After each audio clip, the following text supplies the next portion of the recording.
नर्मदे हर। ये देखिए पूरा जंगल, हम देखिए एक सराउंडिंग आपको घुमा के दिखा देता हूँ। पूरा जंगल, और जंगल में ये तो मैं अभी आपको यहाँ का दिखा रहा हूँ। मैं अभी जंगल में चल के आ रहा हूँ लगभग 8 या 9 किलोमीटर। ये देखिए आश्रम बना हुआ है जंगल में, और बना क्या बन रहा है, झोपड़ी टाइप डाल के रह रहे हैं महात्मा जी यहाँ पर। तो एक खड़ेश्वरी महाराज करके हैं। तो ये स्थान तो बहुत रमणीक है, लेकिन अति दुर्लभ। तो मतलब कहा जा सकता है जहाँ ना पहुँचे कभी, वहाँ पहुँचे अभी। तो मतलब जो कभी नहीं शायद ही यहाँ पर कोई यूट्यूबर आया हो, क्योंकि लोकल का होगा वो तो आ सकता है, और लोकल का बता रहे यहाँ कोई नहीं है।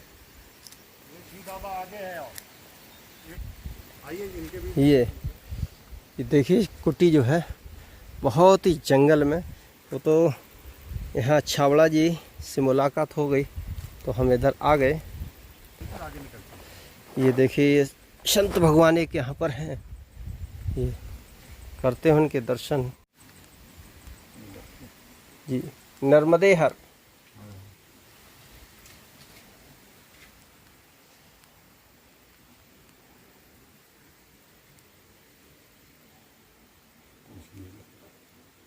प्रभु दंडवत। प्रभु जी यहाँ ये आश्रम इतना दुर्गम स्थान हो गया, संतों का है, कहीं भी रहते हैं जी। दुर्गम क्या है, यहाँ भगवान भोजन प्रसादी वगैरह सब होता है, परमात्मा की कृपा है। परमात्मा की कृपा। क्या होगा तो वह आनंद का पूर्ण है। पूर्ण जहां से जितना निकालते जाओ उतना ही रहेगा, ना तो वो कम रहा है और ना तो बढ़ रहा है। वो जितना ही है उतना ही था। नास्तिक किसको कहते हैं आप जानते हो? जी। जो ईश्वर को पूर्ण भरोसे से ना मानता हो। ऐसा नहीं कि ना मानता हो, पूर्ण भरोसे से। जिसके मन में ईश्वर के प्रति प्रश्न बना हो वह नास्तिक है, और जिसके प्रति ईश्वर के प्रति कोई प्रश्न नहीं है वो आस्तिक है। इसका छोटा सा उदाहरण ले लो। अर्जुन भगवान कृष्ण से लाखों प्रश्न कर डालता है गीता में, क्योंकि वह पूर्ण बोध को प्राप्त नहीं हो रहा है, वो नास्तिक है। और जब भगवान अपना विराट रूप दिखाते हैं तो हाथ जोड़ लेता है कि बस सब हो गया, प्रश्न समाप्त हुए। आस्तिक हो गया, लौट आया, समाप्त हो गया, उसका सब प्रश्न खत्म हो गया उसके जीवन से। उसने जो गांडी उठाया तो इतना पाप किया लेकिन फिर भी निष्पाप हो गया, है ना। भागवत गीता आपने पढ़ी होगी, केवल अर्जुन कृष्ण का संवाद है, जी जी जी, दूसरा कुछ भी नहीं है। और इतने प्रश्न करता है वो भगवान को जानने के कि मतलब जिसका कोई हद नहीं है। जब तक पूर्ण रूप नहीं देख लेता उसको पूर्ण विश्वास नहीं होता। तो नास्तिक वो है जिसे ईश्वर पर पूर्ण विश्वास नहीं। ऐसा नहीं है कोई ईश्वर को मानता नहीं है, जानता नहीं है, लेकिन उसे विश्वास नहीं पूर्ण हो रहा है। और वास्तविक वो है जो पूर्ण विश्वास को प्राप्त हो गया है। इस तरीके से प्रभु संसार में तो सभी नास्तिक हैं लगभग। लगभग जी। लगभग तो नहीं कह सकते हैं, क्योंकि न जाने कितने साधु संत महात्मा ऋषि मुनि तपस्वी जो भी जहाँ हैं, वो गृहस्थ विरक्त में जहाँ भी हैं, वो कहीं न कहीं से वो प्रश्न भी नहीं रखते ईश्वर के प्रति। उनके मन में ईश्वर के लिए कोई प्रश्न नहीं है कि होता है कि नहीं होता है। यह उनका जिज्ञासा है जो अभी उसको स्वीकार नहीं करते हैं। ईश्वर है या नहीं है उसमें उलझे हुए हैं, उसमें उलझे हुए हैं। ऐसा है। जी जी बिल्कुल। मैं हूं या नहीं हूं तुम क्लियर करो। कब तक हो और कब तक नहीं हो तो कब तक हो, और नहीं हो तो कब तक नहीं। तो तुम ही हो और तुम ही नहीं भी हो। अब विश्वास करना यह तुम पर है कि मैं हूं भी और नहीं भी हूं। तो हूं कैसे और नहीं कैसे हूं, यही आपको बता देगा। जिस दिन ये प्रश्न और बढ़ जाए आपके मन में कि मैं हूं कैसे और नहीं भी हूं, हूं तो कहां तक का अस्तित्व है, कहां तक हूं। और जब हूं ही नहीं तो फिर क्यों मैं कह रहा हूं कि हूं। तो पहले क्लियर हो जाए कि हाँ मैं हूं या नहीं। प्रश्न रखता हूं, आस्तिक वो है जिसके प्रश्न खत्म हो गए हैं। लेकिन ऐसा नहीं है कि वो ईश्वर को नहीं मानता है, ईश्वर को तो दोनों मान रहे हैं, लेकिन एक प्रश्न खड़ा कर रहा है गणित की तरह कि सवाल में ये क्या हो रहा है। अगर ये दशमलव लगा है तो क्यों लगा है। जी, जैसे दशमलव के बाद भी अंक होता है, दशमलव के पहले भी अंक होता है। तो मतलब है कि आप जैसे भी उसको जिस प्रकार से घटा सकते हैं। मेरा एक कहने का तात्पर्य था। और जिसने उस सवाल को हल कर लिया है वो दशमलव का जान गया है, वो समझ गया है कि अरे यार प्रश्न उसका खत्म हो गया उसमें से। जी, वाह जी। तो हम सब अटके कहाँ हैं, वो दशमलव पे। जी, दशमलव पे। हाँ, जो दशमलव के हाँ बाई तरफ है वो पूर्ण है, यानी वो आस्तिक है। अब मैं ये भी नहीं कह सकता हूँ कि इधर है कि उधर है जी, क्योंकि वो दोनों पार है, दोनों पार है। संख्या इधर भी है और संख्या उधर भी है, उधर भी है। जी। गणित का प्रश्न तब तक चलता रहेगा जब तक वह हल नहीं हो जाता। जी, तर्क उसमें उठते रहेंगे। गणित पढ़ाई इसीलिए जाती, गणित का कोई लेना देना नहीं जीवन में। पढ़ाई इसीलिए जाती है कि तर्क के आपके अंदर तर्क शक्ति का विकास हो गई। वो हर बात पे कहते हैं माना की, क्या मान ले भैया, कुछ भी मान लो, उसका कहना है। माना पिता की आय चालूस है, पितृ की विषय है, करते रहो यही सब। माना की है वो सब कुछ, हकीकत में कुछ भी नहीं है। ऐसे ही प्रभु माना की, फिर कहता है चूंकि, फिर खड़ा किया उसने, फिर इसलिए। तो क्या कर रहा है कि प्रश्न खड़ा करता है, फिर उस पे वो उठाता है और उसमें इसलिए उसका उत्तर, यानी तर्क शक्ति को बढ़ावा दे रहा है आपकी। और जो लोग अच्छे गणितज्ञ होते हैं बड़े अच्छे तार्किक होते हैं, क्योंकि हर बात में तर्क खड़ा है गणित में कि चूंकि ये दो दो मिलके 4 होते हैं, इसलिए 4 4 मिलके 8 ही होंगे। तो माना कि, चूंकि, इसलिए गणित का ये फार्मूला है। इसके बिना गणित पूरा नहीं होती है। माना कि, चूंकि, इसलिए। ऐसा। तो जब ये आपका सवाल हल हो जाएगा आपके मन से ईश्वर का, तो आपके ऑटोमेटिक आपकी गणित हल हो चुकी है और आप फिर कोई प्रश्न उसमें तर्क ही न रखेंगे। तर्क तब तक है जब तक आपने उसको स्वीकार नहीं किया है। स्वीकार करने का मतलब ये नहीं है कि ऐसे मान लिया, वो तो नास्तिक हो गया है। जो जान लिया वही न कर, वही तो दावा कर सकता है। दावा कौन करेगा? मैं कह दूं हम ब्रह्मास्म में और कुछ है नहीं, कैसे मानेगा कोई? तो विश्वास, जिसको ईश्वर पर पूर्ण विश्वास हो गया है वो आस्तिक हैं। आज जो अभी उस पे प्रश्न लगाए हुए हैं या प्रश्न करते जा रहे हैं, अर्थात अभी वो हल नहीं कर पाए हैं उस पुड़िया को, और अभी वो पुड़िया खुलती चली जा रही है, और जिस दिन वो भी खोल लेंगे वो भी इसी श्रेणी में आते चले जाएंगे। इसमें कोई धर्म नहीं, कोई जाति नहीं, कोई संप्रदाय नहीं, इससे कोई तात्पर्य नहीं। वो सारी दुनिया इसी कार्य में है, तर्क से ढूंढ रही है उसको। विज्ञान भी तर्क से उसको ढूंढ रहा है। हम आत्मशक्ति कहते हैं, वो विद्युत कहता है, लेकिन है तो सब वही चीज है। सभी अपने तर्कों से उसको खोजने में लगे हुए हैं। लोगों ने तरह तरह के उदाहरण दिए उसके। अब ठीक है कि हम इसलिए नहीं मान पा रहे हैं क्योंकि हमारे साथ वो घटना वो क्रांति ही नहीं हो रही है। और जिस दिन आपके जीवन में क्रांति हो जाएगी आप बदल जाओगे। वैरागी बनने से कोई वैरागी नहीं होता।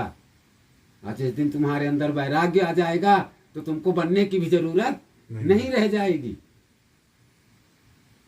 है ना।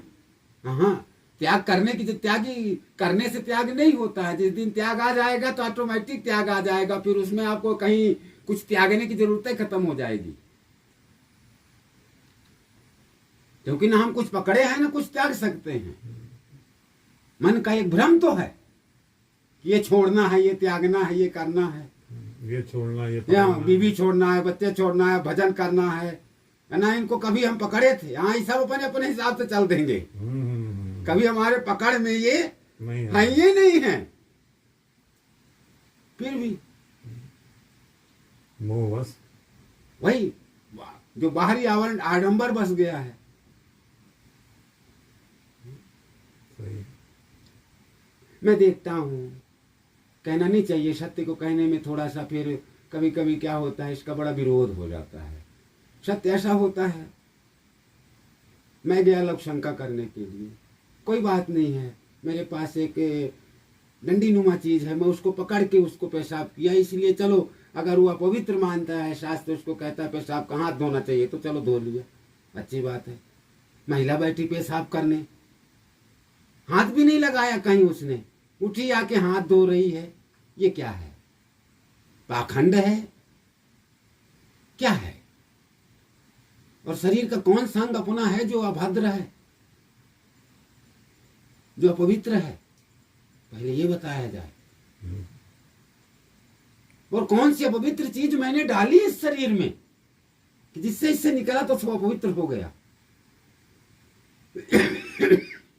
भोजन किए अच्छा किए, जल पिए स्वच्छ पिए, फिर वो निकला तो अपवित्र हो गया। क्या है? पवित्रता है क्या? पवित्रता क्या है? अपवित्रता क्या है? तुम कब पवित्र हो और कब अपवित्र हो? शरीर से न कभी कोई पवित्र रहा और न कभी कोई अपवित्र रहा। मन से सभी पवित्र हैं और मन से सभी अपवित्र हैं। जी प्रभु। चित्त से, चित्त ही पवित्र होता है, वो चित्त ही अपवित्र होता है। ना कि ये शरीर जो है तो पवित्र होता है और ना ही जो है तो ये कभी अपवित्र होता है। या तो पवित्र है या तो अपवित्र है अपवित्र है, दोनों नहीं हो सकता है। एक ही शरीर दोनों नहीं हो सकता है। शुभ नाम अपना? हाँ जी, अपना शुभ नाम प्रभु? मेरा नाम भोलागिरी है। भोलागिरी? जी हाँ। तो प्रभु ये इतना बेवान जंगल, एकदम से कहीं रास्ता नहीं है? ऐसा है, ये पूर्वजों का स्थान है जी। पहले भी यहाँ साधु संत रह चुके हैं। अच्छा जी। समाधियाँ हैं उधर जी। एक दो समाधियाँ हैं, है उधर? पुराना स्थान है। जी। तो जिस संत को लगता है कभी कि वहाँ भजन करना चाहिए तो आते जाते रहते हैं। उसी कड़ी में मैं भी हूँ। अच्छा लगा मेरे भी मन को, तो कुछ दिन के लिए अपना कर रहा हूँ साधना। स्थान तो बहुत रमणीक है प्रभु, बहुत रमणीक है। अब ये स्थान पर कोई रमणीयता नहीं होती है। जी। हाँ, यही हमारी भूल है कि ना तो कोई स्थान रमणीय है। अगर आपके मन में अभी थोड़ा सा क्लेश होता तो यही जगह है आपको काटने को दौड़ती। जी जी, ठीक कह रहे हैं। समझ रहे हैं? बिल्कुल। मन की शांति ही आपको जगह की रमणीयता बढ़ाती है। अन्यथा स्वर्ग में भी आपको अच्छा नहीं लगेगा। अगर मन स्थिर अशांत है तो जी। तो वास्तव में ना तो किसी जगह में शांति है। शांति मतलब क्या चीज़ है? वैसे तो सब शांत है। धरती शांत है, आवाज़ नहीं दे रही है, पेड़ शांत हैं, लेकिन हमारा मन अशांत होने के कारण हमें हर जगह अशांति, और जहाँ पर थोड़ा सा शांत लगता है तो लगता है यहाँ बड़ी शांति है। वास्तव में ना तो यहाँ शांति थी, ना तो या तो वहाँ भी थी, यहाँ भी है, हर जगह है। जो कुछ अशांत है वो कौन है? मन है। मैं हूँ। मैं हूँ, मेरा मन है। मन क्या है? कुछ भी नहीं, भटकता। कुछ भी नहीं, भटकता कहाँ है। ये जो हमारे चारों तरफ एक आवरण बन गया है बचपन से। बचपन में तो आपको कोई मन नहीं था, जी जब आप पैदा हुए थे तब आप में मन नाम की कोई चीज नहीं थी। सही है। फिर आया कहाँ से ये मन? ये हमारे चारों तरफ जो एक वातावरण फैला हुआ है, उसी में हमारी बुद्धि जा रही है, टकरा रही है, उसी को हम मोहित हो रहे हैं, उसी को हम मन कह रहे हैं। जी वास्तव में कोई मन नाम की चीज होती नहीं है, वरना बच्चे में भी तो मन होता, जी लेकिन ऐसा नहीं है, सही है ना। तो मन कोई चीज होती नहीं है। यही बाहरी आवरण जब हमारा खत्म हो जाता है तो कहते हैं मन शांत हो गया, सही है ना। और जब तक ये बाहरी आवरण बना रहेगा, जब तक आप अशांत बने ही रहोगे, चाहे जैसे भी हो। ऐसा है।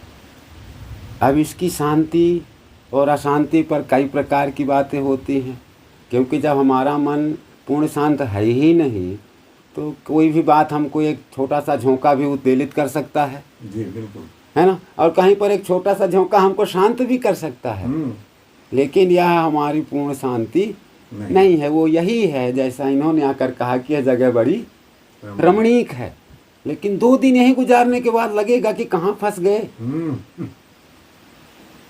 जी जी जी 2 दिन बाद यहीं लगेगा कि कहाँ फंस गए। सही बोल रहे हैं। ऐसा है, आपके मन के ऊपर निर्भर करता है, आपके निर्विचारता पर निर्भर करता है। हाँ, जितने आप निर्विचार होते जाएंगे, निर्विचार का अर्थ ये नहीं है कि आप विचारों से शून्य हो जाएं, यानी भविष्य की कोरी कल्पनाओं से बाहर निकल जाना, वही निर्विचार है। जो हम न जाने क्या क्या कल्पनाएं करते हैं, हो सकता है हो या ना हो, हम ही को पता नहीं हम कल हो कि ना हो, लेकिन कल्पना हमारी एकदम ठीक है ना 100 वर्ष आगे की होती पता नहीं कितने आगे की, उसका कोई ठिकाना नहीं। मर के भी सोचता है मैं नहीं मरूं। ऐसा है। तो ये आपके मन के विचारों पर निर्भर, यानी आपके वातावरण जितना फैला हुआ है, मन का फैलाव अर्थात जितना अधिक आप वातावरण को बढ़ा हुआ है आपके अंदर, और जैसे जैसे वो संकुचित होता चला जाएगा तो मन ही मर गया। वही कहते हैं ना, मन मरा तो सब जीत लिया। यानी ये सब आवरण खत्म हुआ तो आप पूर्ण हो गए, आपको कोई ज़रूरत सताना ही खत्म हो गई। जब बाहर का समय, ये जो बाहर का समय है और एक समय हमारे भीतर चल रहा है, ये जब दोनों एक होते हैं, दोनों मिल करके जब एक समय पर आते हैं, तब समय हमारा साथी हो जाता है। फिर हमारा हर कार्य समय के साथ होता जाता है। अब चूंकि ये समय कुछ और चल रहा है और ये समय कुछ और चल रहा है, इन दोनों में मेल नहीं बन रहा है, तो हम कहीं ये जुगाड़ लगाते हैं, कहीं वो जुगाड़। समय हमसे भागा चला जा रहा है हमारे हाथ से, क्योंकि हम पीछे, हमारी घड़ी पीछे, अंदर की जो घड़ी है वो बहुत पीछे है और बाहर की घड़ी है वो बड़ी तेजी से निकल रही है। इन दोनों का जब समन्वय हो जाएगा तो फिर वक्त का कोई वो नहीं रह जाएगा, हिसाब ही खत्म हो जाएगा। ऐसा है। चलिए, तो मेरी तरफ से अब आप पूछ सकते हैं। बस प्रभु, यही थोड़ा सा स्थान जैसे अच्छा लगा, और यहाँ जंगल में आप अकेले रहते हैं तो जंगली जानवर वगैरह भी तो यहाँ बहुत होंगे। आप जंगली जानवर पैसे से आते हैं जंगलों में। हाँ, जंगलों में नहीं है, वो फॉरेस्ट, रिजर्व फॉरेस्ट है, वहाँ पैसा लगता है। अच्छा यहाँ नहीं, फ्री में आपको कुछ देखने को नहीं मिलेगा। अच्छा अच्छा। बस पेड़ दिख गए, यही बहुत है। नहीं, वैसे कहा जाता है कि यहाँ पर भालुओं का कभी अच्छा अच्छा, अभी नहीं, कभी। तो अधिक जैसे बारिश होती तो भगवान पानी का जैसे बगल में वो छोटा सा नाला है, इधर ज़्यादा यहीं से शुरू होता है, इसलिए ज़्यादा इधर प्रभाव नहीं दिखाता है। अच्छा। हम नीचे दिखाता हो तो अपन कह नहीं सकते हैं। यहाँ से तो ये शुरुआत ही है इसकी, तो ये कितना भी आएगा, थोड़ा आएगा और अपना चला जाएगा। कितनी बारिश होगी उतनी समय उफान रहेगा, उसके बाद 1 घंटे में गायब हो जाएगा। पहाड़ी नाला है, नीचे की ओर जाएगा वो। अच्छा। तो ये कितना भी आएगा थोड़ा आएगा और अपना चला जाएगा। कितनी बारिश होगी उतनी समय उफान रहेगा, उसके बाद 1 घंटे में गायब हो जाएगा। पहाड़ी नाला है, नीचे की ओर जाएगा वो। पहाड़ी नाला है, नीचे की ओर जाएगा वो। अब नीचे क्या करता है ये, इस साल तो बारिश भी बहुत कम है। जी अभी तक तो कम है। तो भगवान कितने वर्ष से यहाँ तपस्या कर रहे हैं आप? आज वैसे तो आना जाना हमारा यहाँ 25-26 वर्षों से है, लेकिन अभी 10 वर्षों से मैं इधर ही रह रहा हूँ। 10 साल से? हाँ, तो 6 वर्ष तो कंटिन्यूस जगह पर हो गए, और 4 वर्ष जो है तो उधर गणेश आश्रम में रहा करते थे। अच्छा, जहाँ से अपन गणेश- आए हैं हाँ वो देखिए ना मूर्ति ऊपर हाँ डली हुई है। जी जी, गणेश आश्रम। हाँ, तो जब उन्होंने उन लोगों ने जब समित उमित बना ली तो मैं उधर से छोड़ के अच्छा, इधर चला आया। बस इतनी सी बात है। तो भगवान ये जगह कैसे किसी ने बताई है या आपने खुद खोज मैं की? पहले भी आया करता था, तो ये यहाँ पता था मेरे को। अच्छा अच्छा हाँ, यहाँ पहले भी संत रहा करते थे। जी। 98 के बाद से कोई संत नहीं रहा, पहले बहुत विकसित आश्रम था, तो भगवान गन्ने उन्ने की खेती होती थी, अच्छा खासा अभी आश्रम। अभी जब आना दुर्गम है यहाँ पर, तब तो यहाँ कोई ऐसे नहीं आता था, पैदल कोई आ जाता था, कोई आता जाता नहीं था। पैदल ही झाड़ी आड़ी से हटा के आते होंगे। हाँ, कोई आता भी नहीं था उस समय पर। एक ऐसा समय था जब जी। कोई नहीं आता था।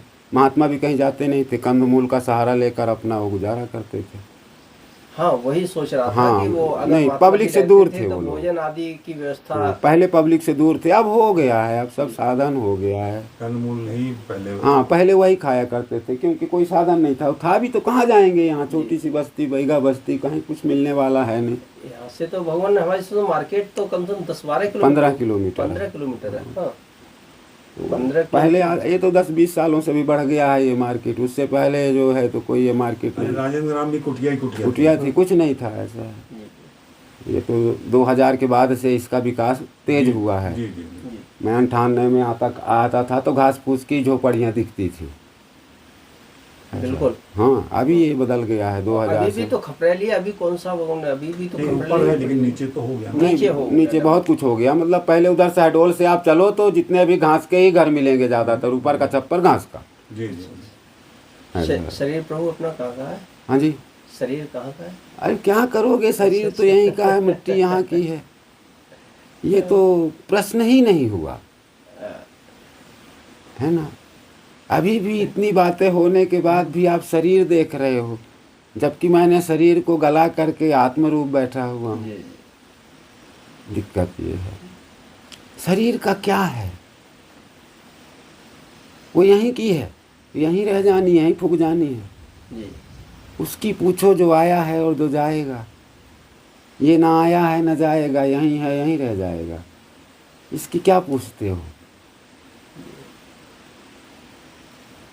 यहीं इसका निर्माण हुआ, यहीं रह ये जाए। यहीं का है, ये कुछ नहीं है।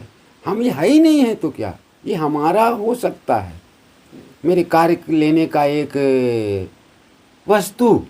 ये ईश्वर की लीला है। कोई लीला उला छोड़िए, मैं कह रहा हूँ हमारे इस्तेमाल की एक वस्तु। तुम ईश्वर हो, तुम्हारी लीला है सब। तो जो कुछ तुम कर रहे हो तुम्हारी लीला ना है। तुम जो कुछ कर रहे हो वो तुम्हारी लीला है। ईश्वर जो कुछ कर रहा है वो ईश्वर की लीला है। फिर अपनी लीला को उससे क्यों जोड़ते हो? या तो फिर तुम ही ईश्वर हो, तब ना तुम्हारी लीला है। तो पहले यही बात क्लियर करना है। चलिए आप लोग की शरण में इसीलिए ना आते। लीला किसकी है, मेरी है कि उसकी है? लीला तो अब प्रभु। वो है, वो कौन है और मैं कौन हूँ, तब ना जी, लीला तो दोनों तरफ चल रही है। जी। तो क्या वो भी वही है जो मैं हूँ? अब मैं कहूँगा तो वो तुमको विश्वास नहीं होगा, क्योंकि तुमने देखा नहीं है, तुमने जाना नहीं है। जब तक बोध नहीं होता, लाखों लोग हजारों ज्ञान दे के चले गए हैं, लेकिन कोई बोध ही नहीं हुआ। कुछ ही बोध ही हुए। क्यों? क्योंकि जिनको बोध हुआ वही उसको समझ सकते हैं। बाकी के लिए 2 मिनट का भाषण हुआ, आगे बढ़ा, सुन के वो हर्षित होगा, सब कुछ होगा, लेकिन उसे बोध नहीं हुआ। वो दूसरे को भी वही ज्ञान बताएगा, लेकिन खुद को उससे बोध नहीं होगा। इसीलिए कहते हैं दूसरे के प्रकाश से तुम प्रकाशित नहीं होगे। अपना दिया तुम्हें स्वयं जलाना पड़ेगा। मेरे दिए से तुम ललायित हो सकते हो, आकर्षित हो सकते हो। क्या यार देखो बाबा जी यहाँ ऐसी बात कर रहा हूँ, मैं क्यों वहाँ नहीं पहुँच रहा हूँ। एक आकर्षण पैदा हो सकता है, लेकिन दिया तो तुमको ही जलाना पड़ेगा, क्योंकि दिया तुम्हारा है। तभी ना बोध होगा। बिल्कुल। मेरे ज्ञान देने से बोध नहीं होगा, उसको तुम्हें स्वयं में अंगीकार करना पड़ेगा। जब तक अंगीकार नहीं करता है, व्यक्ति स्वीकार नहीं करता है। जी। भाषण सुन लिया, सब कुछ ठीक है, बार बार भी रामचरितमानस लोग बार बार पढ़ रहे हैं, बार बार, लेकिन क्या कोई उतरा? नहीं। क्यों? क्योंकि बोध को नहीं प्राप्त हो रहे हैं। जो बोध है उसका, वो उसको प्राप्त ही नहीं हो रहा है। सही। ये ब्राह्मण लोग रोज भगवान की व्याख्या कर रहे हैं, शास्त्री लोग बैठे हुए हैं, जगह जगह से कथाएं कर रहे हैं, रोज व्याख्या कर रहे हैं, जबकि खुद ही नहीं पता है कि भगवान होता कैसा है। तो जब खुद बोध को नहीं प्राप्त हैं, तो हमको भी बोध नहीं प्राप्त करा सकते, क्योंकि वो ललक ही नहीं पैदा कर सकते हो। गुरु एक ललक पैदा करता है, ना कि कुछ देता होता नहीं है, लगन पैदा करता है, ललक। वो ललक आपके अंदर आ गई, आपका दिया स्वयं जल जाएगा, किसी को जलाने की जरूरत नहीं है। रविदास ने मीराबाई को नहीं पार कर दिया था, मीराबाई ने स्वयं अपना रास्ता चलो। रास्ता बताया उन्होंने, कि चलना मीराबाई को पड़ा। जी जी। रविदास चल के नहीं आ गए कि ले बिटिया भगवान ले ले, रास्ता बताया, तुझे इतना करना पड़ेगा। और उसने किया, उसने गाया, पायो जी मैंने नाम रतन धन पायो। आज अपवाद कर दिए लोग, राम रतन धन पायो। उसने राम को जाना ही नहीं। मेरे तो गिरधर गोपाल दूसरों न कोई, वो दूसरे को जानती ही नहीं थी। क्या कहती है मीरा कि पायो जी मैंने नाम रतन धन पायो। नाम बताती नहीं है, बस तू अमोलिक दे मेरे सतगुरु। सब जानते हैं राम का नाम भी अमोल है, कृष्ण का नाम भी अनमोल है, लेकिन फिर भी वो एक अमोलिक बोल रही है कि बस तू अमोलिक दी मेरे सतगुरु, कृपा कर अपनायो। पायो जी मैंने नाम रतन धन पायो। सत की नाव केवटिया सतगुरु, तब भवसागर, ऐसे नहीं इस भवसागर को तरा जा सकता है। सत्य की नाव बनाना पड़ेगा। झूठ से आपका काम चलने वाला नहीं। झूठ से आप भाषण दे सकते हो, दूसरों को उलझा सकते हो, प्रभावित कर सकते हो, जैसे नेता करते हैं और वोट ले जाते हैं। 5 दिन हाथ जोड़ते हैं, 365 दिन हाथ जोड़वाते हैं। सही। नहीं? जी। 5 दिन घूमते हैं जनता के बीच में कि आप वोट दीजिएगा, आप मेरे जनार्दन भगवान। 6वें दिन से जनता खुद साहब मेरा काम एक होगा। लेकिन बोध जो पा जाए वो अलग चीज है। तो हमारा जीवन बोध को पाना है, वो सबको प्राप्त नहीं है, क्योंकि वो कर नहीं पा रहा है, उसको लगन नहीं मिल पा रही है। और जिस दिन उसको लगन मिलेगी वो अपने आप करेगा, उसको कोई करने कराने की जरूरत नहीं है। न धक्का देना पड़ेगा कि भाई तू ऐसा कर, और नहीं लात मारोगे फिर भी नहीं करेगा। आदमी बच्चे को कितना लात मारता है, सुबह से उठा के पढ़ाता है, लेकिन वो नहीं पढ़ना है तो नहीं पढ़ना है। अगर उसको लगन लग गई कि नहीं मेरे को पढ़ना है, तो तुम्हारे जगाने से पहले वो जग के तुमको पढ़ता मिलेगा, क्योंकि उसको लगन है उस चीज की, उसको पाना है, वो कुछ चाहता है। अब जिसको लगन नहीं है तो लात मारते रहो, उठा भी देगो तो किताब पे सिर रख के ऐसे सो जाएगा। ये है लगन का खेल है।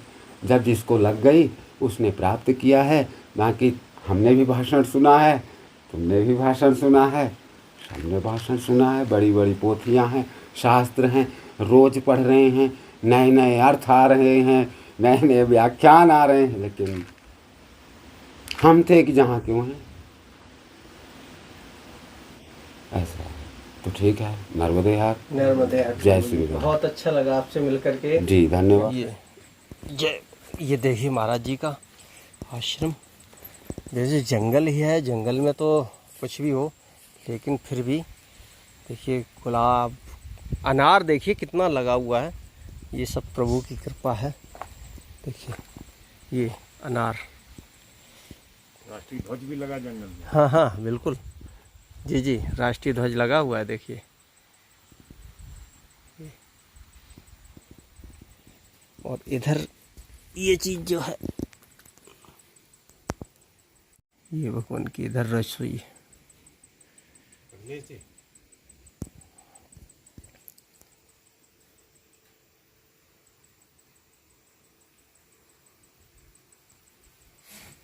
ये देखिए ये धतूरे का, धतूरा है कि कुछ और है? नहीं ये फूल तो बहुत गजब है इसके। क्या क्या चीज़। और इधर देखिए ये जंगल इधर। अच्छा अच्छा,